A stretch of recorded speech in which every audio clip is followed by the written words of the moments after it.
토요일 큐티 생명의 삶. 오늘의 본문 시편 5편 1절부터 12절까지 말씀입니다. 여호와여, 나의 말에 귀를 기울이사 나의 심정을 헤아려 주소서. 나의 왕, 나의 하나님이여, 내가 부르짖는 소리를 들으소서. 내가 주께 기도하나이다. 여호와여, 아침에 주께서 나의 소리를 들으시리니 아침에 내가 주께 기도하고 바라리이다. 주는 죄악을 기뻐하는 신이 아니시니 악이 주와 함께 머물지 못하며 오만한 자들이 주의 목전에 서지 못하리이다. 주는 모든 행악자를 미워하시며 거짓말하는 자들을 멸망시키시리이다.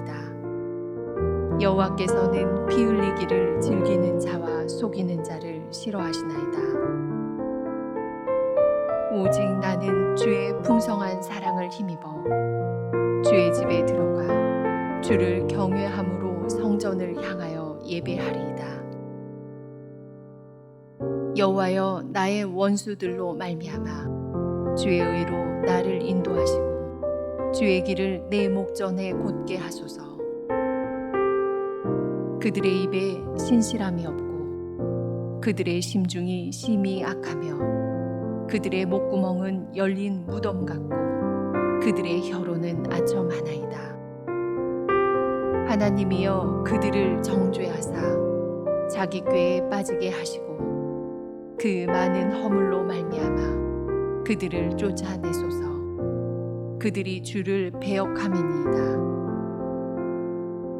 그러나 주께 피하는 모든 사람은 다 기뻐하며 주의 보호로 말미암아 영원히 기뻐 외치고 주의 이름을 사랑하는 자들은 주를 즐거워하리이다. 여호와여, 주는 의인에게 복을 주시고 방패로 함같이 은혜로 그를 호위하시리이다. 아멘.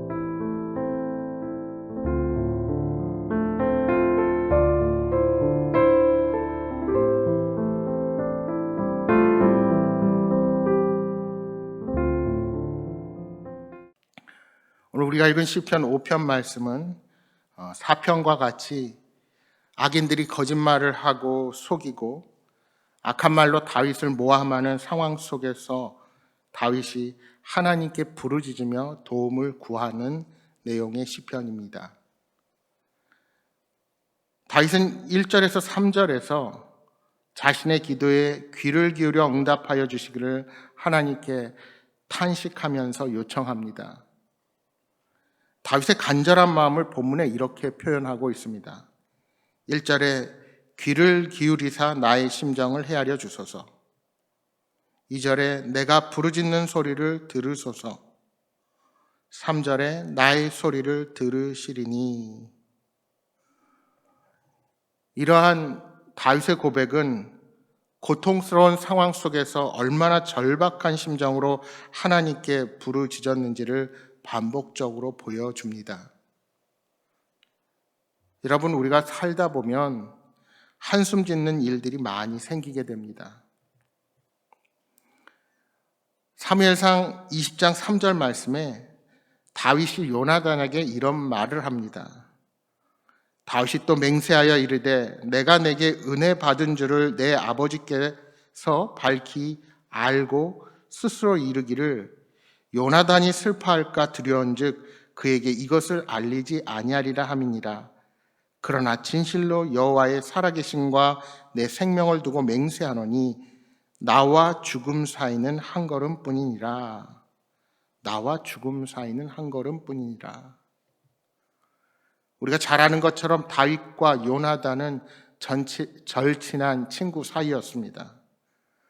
그리고 그 사실을 요나단의 아버지 사울왕도 잘 알고 있었기에 사울왕은 요나단 몰래 다윗을 죽이기로 작정하셨다는 것입니다.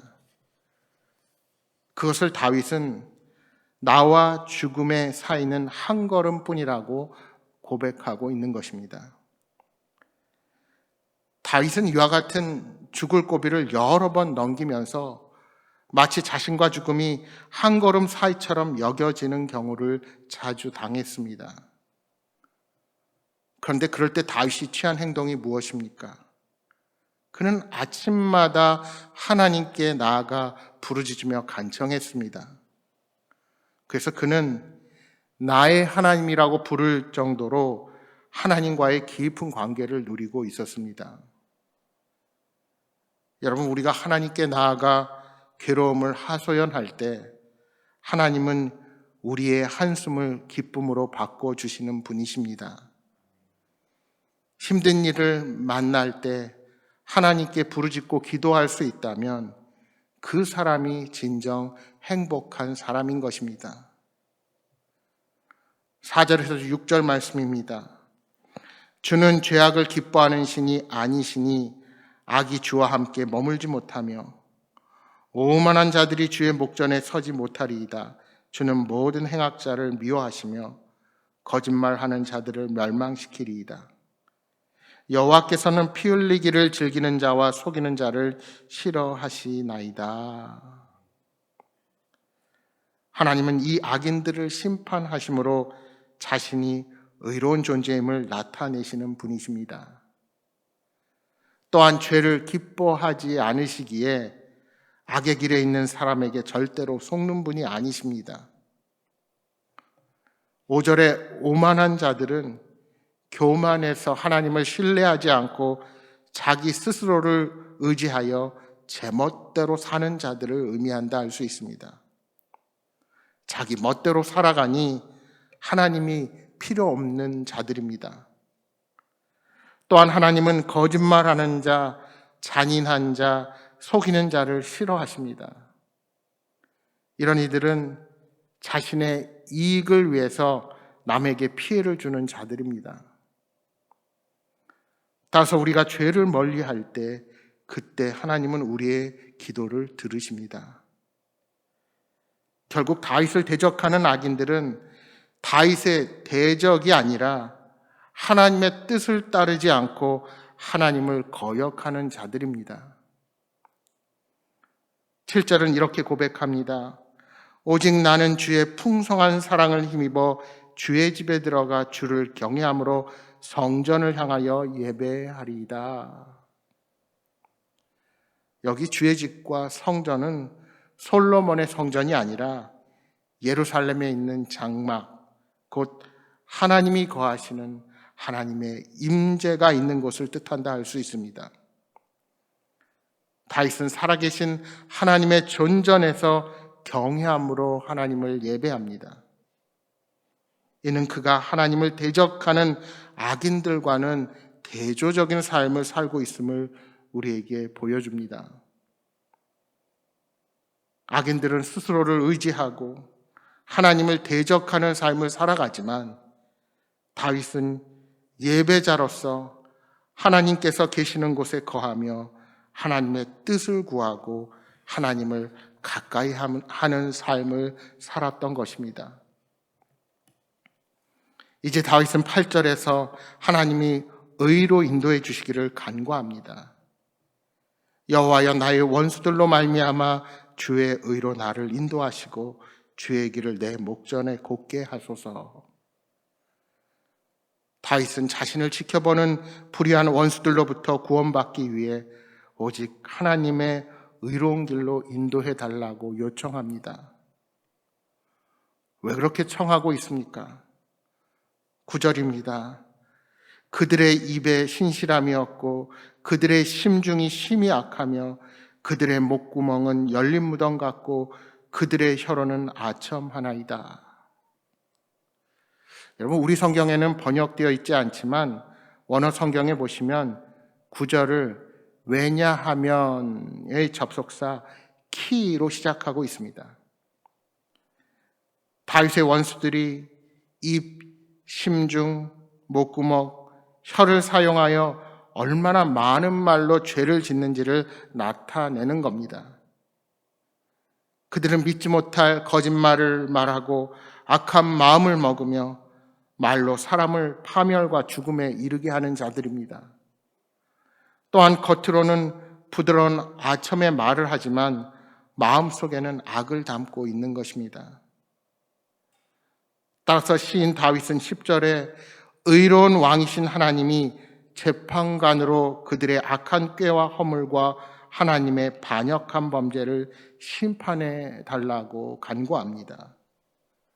그리고 11절에서 다윗은 자신뿐만이 아니라 주께 피하는 모든 사람, 주의 이름을 사랑하는 자들이 기쁨과 즐거움을 누리도록 축복의 기도를 드리는 것입니다. 11절에 주의 이름을 사랑하는 자들은 주님을 경외하고 주님의 행하심을 인정하며 믿음으로 기도하는 자들입니다. 이렇게 다윗은 하나님을 사랑하는 자들이 구원과 구원을 주시는 주님을 즐거워하게 해 주시기를 기도하고 있는 것입니다. 그렇습니다. 다윗은 주님께 피했습니다. 그는 하나님을 의지하고 하나님께 부르짖어 기도했습니다. 그때 하나님께서는 그의 기도를 들으셨습니다. 우리 하나님은 믿음으로 기도하는 자들에게 복을 주셔서 은혜의 방패로 보호해 주시는 분이십니다. 그러므로 우리는 영원토록 하나님으로 인해 기뻐할 수 있는 것입니다. 오늘 우리는 주님의 은혜가 아니면 한순간도 평안하게 살 수 없는 연약한 존재들입니다. 누구를 의지하며 무엇을 신뢰하며 살아가시겠습니까? 우리의 온몸을 감싸는 하나님의 은혜를 깨닫고 진정한 보호를 간구하는 여러분 모두가 되시기를 소망합니다. 혹 오늘 우리 삶을 힘들게 하는 원수와 같은 존재들이 있다면 이 시편의 가르침에 따라 보시기 바랍니다. 원수가 아닌 하나님을 바라보십시오.